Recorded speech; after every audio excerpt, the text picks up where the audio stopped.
Israel va a impedir que varias ONGs, entre ellas Médicos Sin Fronteras, trabajen en Gaza, también en Cisjordania. A pesar del teórico alto el fuego, Israel ha seguido matando a gente en Gaza, que es una de las zonas más devastadas del mundo. De ahí quieren sacar ahora a las ONGs, a las que acusan de contratar a gazatíes involucrados en actos terroristas. El frío, la pobreza, la vida precaria en tiendas y casas destruidas siguen siendo, así sigue sonando, la realidad en la franja. Entre tiendas de campaña. En este año que se acaba y en los que le precedieron, el mundo ha visto ante sus ojos un genocidio que Israel desencadenó después de la salvaje matanza terrorista de Hamás. Israel mató a decenas de miles de civiles, a niños. Israel atacó colegios y hospitales. Bombardearon incluso a quienes fueron a sacar heridos de un hospital recién bombardeado. Abrieron fuego contra quienes iban a por comida. Hemos visto a la población desnutrida, sin comida, sin agua ni medicamentos, sin tener a dónde ir. Eso hemos visto en este 2025, lo que encaja en la definición de un genocidio. Así pasen los años, como pasará este, ninguna idea de justicia será compatible nunca con el olvido, mucho menos con la impunidad. Son las 8 de la mañana, las 7 en Canarias.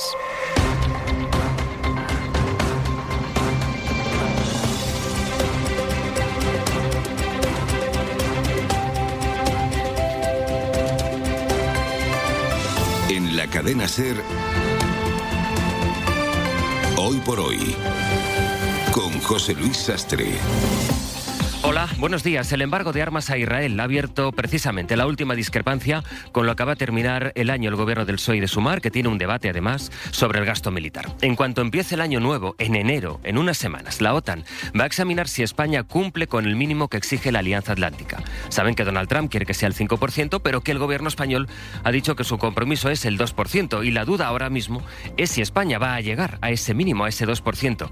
Esa es la novedad que les contamos esta mañana aquí en la SER, que en un contexto en el que el gobierno no ha podido aprobar los presupuestos, ni tiene posibilidades ahora mismo de aprobarlos en el curso que viene, el Ejecutivo ha acelerado el gasto estas últimas semanas para acabar cumpliendo con ese 2% al cierre de año. Javier Bañuelos, buenos días. ¿Qué tal? Buenos días. Sí, ese objetivo se ha salvado in extremis. La recta final de año ha sido crítica porque el gobierno ha apurado hasta el final de año para firmar todos los contratos del programa de modernización militar, valorado en 34.000 millones hasta 2037. Este era un trámite imprescindible para poder ejecutar el plan industrial de defensa anunciado en abril por Sánchez, porque el gobierno estaba obligado a gastar los 14.400 millones antes de que terminase este año. Según confirman a la SER, desde el Ministerio de Defensa, el gobierno da por ejecutado el 100% del plan y se garantizan así ese objetivo de alcanzar el 2% del PIB en defensa. Han cumplido, pero la reválida llega ahora en enero. La próxima semana el Ministerio de Defensa va a remitir a la OTAN toda la documentación que acredite que España ha llegado a ese 2%. La Alianza Atlántica ya hizo una estimación hace meses, dando por bueno que España llegaría a ese objetivo, pero el examen final será en enero. Será entonces cuando la OTAN verifique si nuestro país finalmente cumple con los parámetros exigidos. Luego les decía, está el debate de si en Bruselas, donde está la sede de la OTAN, y sobre todo en Washington, donde tiene el despacho de Donald Trump, entenderán que basta con ese 2% cuando lo que está pidiendo él, por ejemplo, es un 5%. Pero la noticia de momento es esta, que asegura Defensa que a 31 de diciembre España llega al 2% después de una inversión que ha tenido que ir acelerando, a pesar de que el gobierno no tiene nuevos presupuestos ni parece que vaya a tener los votos para aprobarlos en el Congreso.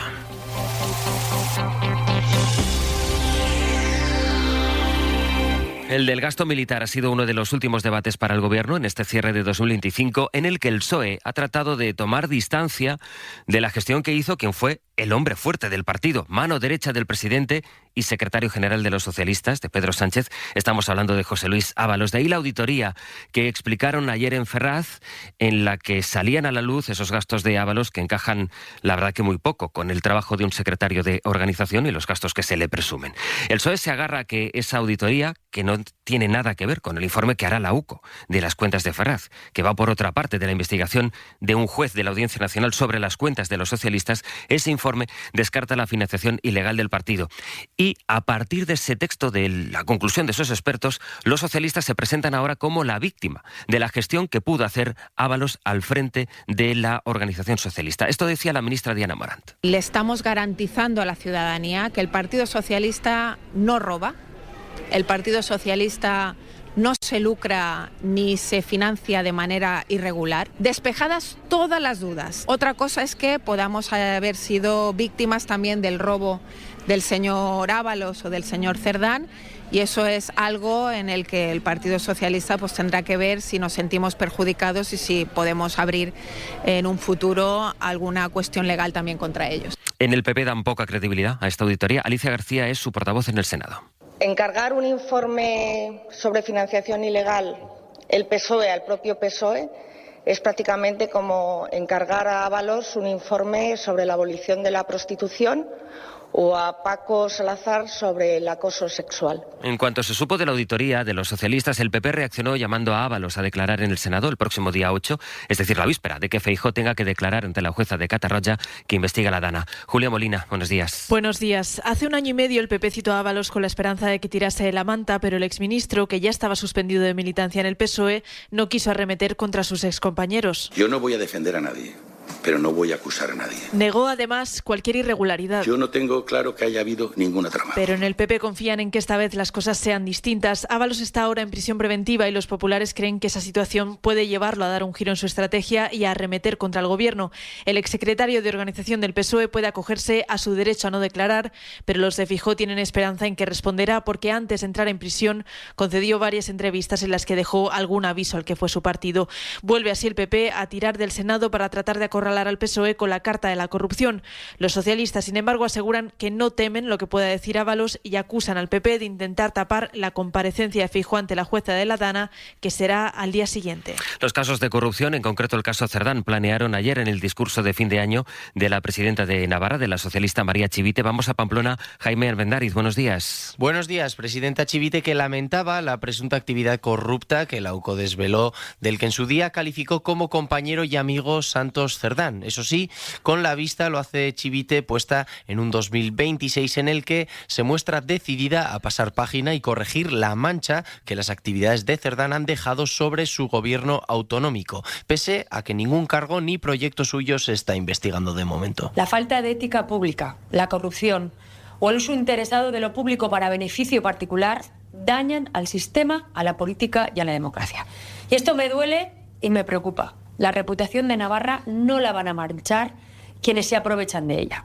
Presidenta de Navarra que se dirige a los jóvenes para tratar de recuperar la confianza que estos han perdido en la política. Son días de mensajes de fin de año de los presidentes autonómicos. Hoy escucharemos el de María Guardiola, que está en conversaciones con Vox para su investidura en Extremadura. Escucharemos el primer mensaje de Pérez Llorca en la Comunidad Valenciana, el que pronuncia Isabel Díaz Ayuso en Madrid, o los de los presidentes que serán también candidatos este año, Jorge Azcón o Juanma Moreno en Andalucía.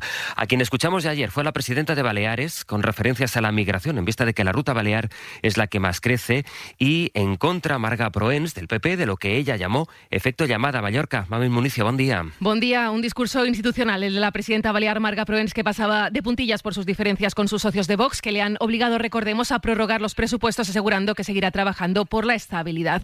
Sí era más taxativa con el gobierno central, Marga Proens, al que ha pedido más y mejores medios ante el incremento de las llegadas de personas migrantes.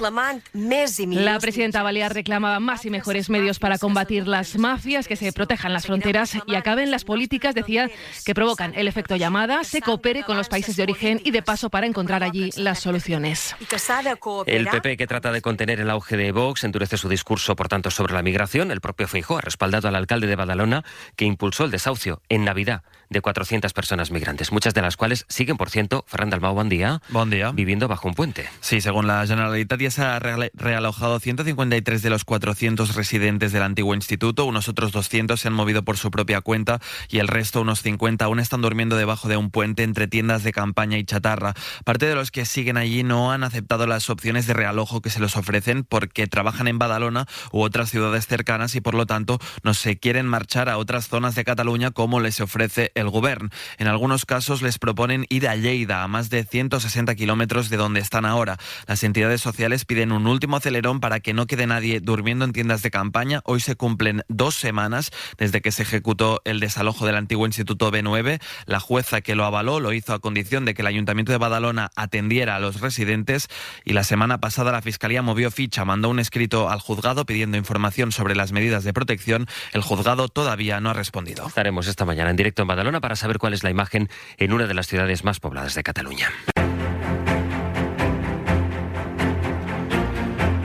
8:10. Ayer hablamos aquí de vivienda y de una realidad que no es solo la subida de los precios, sino cómo esa subida obliga a compartir piso cada vez más a personas de entre 35 y 50 años. Y también a personas jubiladas. De hecho, hablamos con Miguel Ángel, vive en Sevilla, tiene 72 años, ya sus 72 años. Ha tenido que alquilar una de las habitaciones de la casa en la que vive para poder llegar a final de mes. Ahora comparte piso con un chico mucho más joven que también tiene problemas para acceder a una vivienda. Es una decisión casi como la que te planteas si te vas a casar o no te vas a casar, ¿no? Voy a compartir ese piso, voy a perder una parte de mi libertad, de mi poder ir en pelota para arriba y para abajo en mi casa y tengo que compartir con alguien que no conozco. En este caso lo conocí, tuve un poquito de confianza y tomé esa decisión pues después de pensarla mucho y consultarla con amigos, pareja y tal. Y bueno, pues ya está, o sea, hay que tomarla.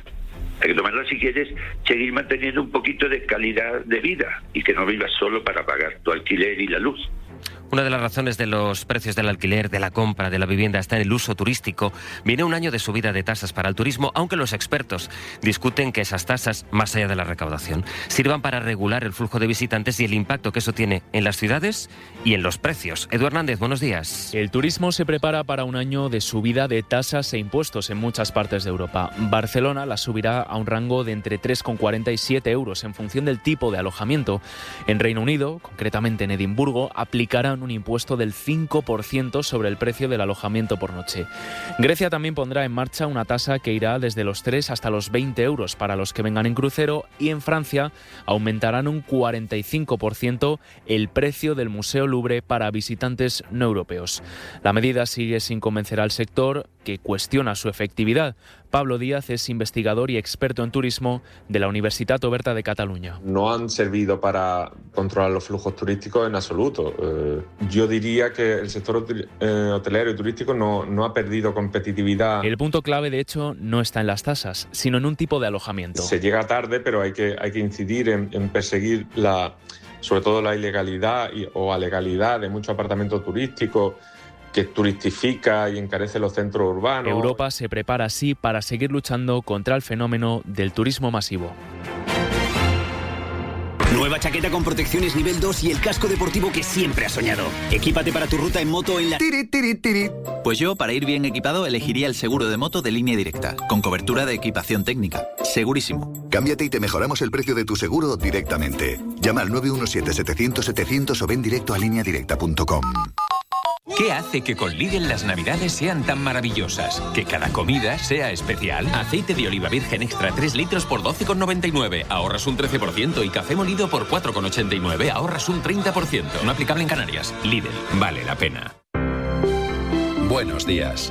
En el sorteo del Eurojackpot de ayer, la combinación ganadora ha sido 10, 18, 20, 23 y 27. Soles 1 y 6. Ahora, con el Eurojackpot de la 11, todos los martes y viernes hay botes millonarios.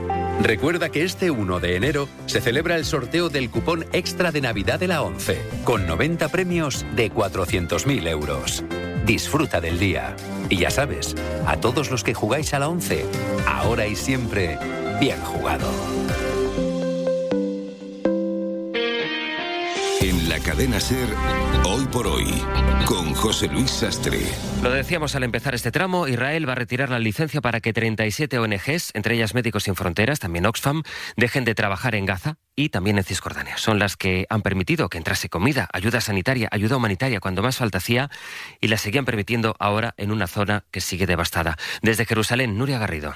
¿Qué tal? Buenos días. Si no hay cambios de última hora, los trabajadores humanitarios de todas estas ONGs tendrán que abandonar Gaza y Cisjordania antes del 1 de marzo. Es el tiempo que les ha dado el gobierno de Israel tras anunciar que sus licencias van a quedar revocadas desde mañana mismo, 1 de enero. Israel ha justificado esta decisión asegurando que muchas de estas ONGs tienen vinculaciones con Hamás tras no haber presentado la documentación de todos sus trabajadores que les había requerido y cuyo plazo terminaba hoy. Y es que recordemos que en marzo de este año Israel había había endurecido los requisitos para conceder permisos a las ONGs internacionales. Unos requisitos que, por cierto, la ONU considera que son altamente politizados. En las últimas horas, por cierto, le ha pedido a Israel que reconsidere esta decisión, que va a poner en peligro el funcionamiento de hospitales de campaña, centros de atención primaria, servicios de agua y saneamiento, de los que se encargan estas ONGs, tanto en Gaza como en la Cisjordania ocupada. Eso en Gaza, en el otro gran conflicto abierto ahora mismo, el de la invasión rusa a Ucrania. Rusia ha asegurado esta madrugada que ha sufrido varios ataques de drones ucranianos, algunos de ellos incluso sobre la capital, sobre Moscú. Nicolás Castellano, buenos días. ¿Qué tal? Buenos días, José Luis. Vemos, Nico, cómo va creciendo la tensión entre Zelensky y Putin, que ha decidido acercar misiles, además misiles importantes, a la frontera con la Unión Europea. Sí, Moscú tiene ya a tiro directo grandes ciudades europeas y, según la propaganda militar rusa, esa joya de la corona, esos misiles hipersónicos Oresnik, son 10 veces más rápidos que los misiles actuales y se pueden colocar incluso ojivas nucleares. Ya desplegados en Bielorrusia pueden alcanzar, dicen los rusos, Varsovia en apenas 15 minutos o el cuartel general de la OTAN en Bruselas en apenas 17 minutos. Un modelo de misil que Putin ha probado, por cierto, ya en el terreno en Ucrania. De la noche y la madrugada, como dice, Rusia acusa a Zelensky de haber bombardeado un puerto y el entorno de Moscú. Según medios ucranianos, hay hasta ahora aún varios núcleos de población cercanos a la capital de la Federación Rusa que siguen sin suministro eléctrico. Desde allí, Zelensky anunciaba anoche que espera reunirse con los líderes europeos en París el Día de Reyes, el 6 de enero, para seguir intentando avanzar en las negociaciones que él y Trump consideran más avanzadas que nunca, pero que a diario Moscú desinfla. Nicolás, gracias. Hasta luego. En Venezuela. En Estados Unidos, y solo en Estados Unidos y de Estados Unidos transmitir noticias falsas y todo lo que dicen es mentira. Primer discurso de Nicolás Maduro después del primer ataque de Estados Unidos contra un objetivo terrestre de su país. Habla Maduro de noticias falsas, pero no alude a ese ataque, tampoco a las amenazas de Trump de pasar a una nueva ofensiva mayor, más allá de los ataques a supuestas narcolanchas. Bayo. Sí, una treintena de ataques, recordemos, en alta mar que dejan desde octubre más de un centenar de muertos sin que por ahora Washington haya dado evidencia alguna de que esas lanchas portasen drogas. Maduro ha insistido este martes en que son sus Fuerzas Armadas las que combaten a los cárteles del narcotráfico y ha acusado a Washington de propagar noticias falsas sobre su noble país, ha dicho. Ustedes en las redes, mujeres, en español, en inglés, en guayú, ustedes pueden romper el veto y la censura que tienen a esta hora en los medios de comunicación de Estados Unidos sobre la verdad de Venezuela. Maduro, sin embargo, no ha desmentido la información del New York Times, según la cual Trump ordenó en Nochebuena a la CIA un ataque con drones contra un muelle de carga de drogas en territorio venezolano. Una agresión sin precedentes que tensa aún más la cuerda entre Caracas y Washington. Maduro se sabe amenazado por la Casa Blanca e insiste en su mensaje antibelicista. Not crazy world. Yes, peace. Forever, forever, forever.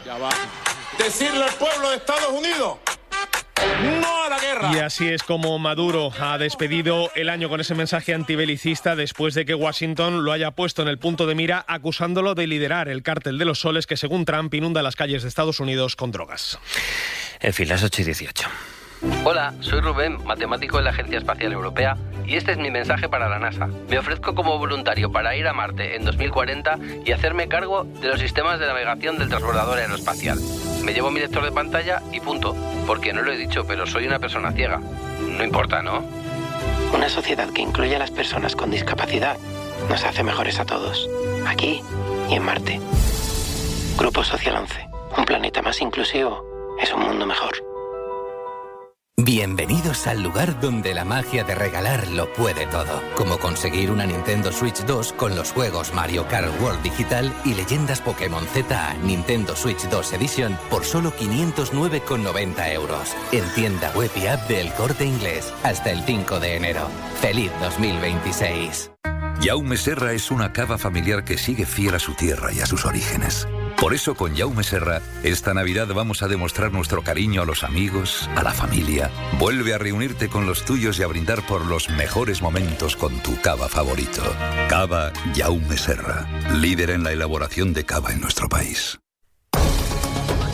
Este último día del año va a ser día de anticiclón, aunque viene una borrasca, su nombre es Francis, que dejará fuertes lluvias en casi toda España en el inicio del año. Llegará mañana, día 1, entrará por Canarias, dejará allí lluvias y ya el viernes llegará a toda la península por el oeste. Para el fin de semana es para cuando se espera que la borrasca afecte ya al resto del territorio. Nos decía nuestro meteorólogo que atención incluso a las cotas bajas en esta Nochevieja, en que la patronal de los sectores del ocio calcula que hoy recaudarán más de 200 millones de euros. Esta noche estarán abiertos 16.000 bares en nuestro país y discotecas que esperan recibir en total a más de 6 millones de personas para celebrar la salida y la entrada del nuevo año.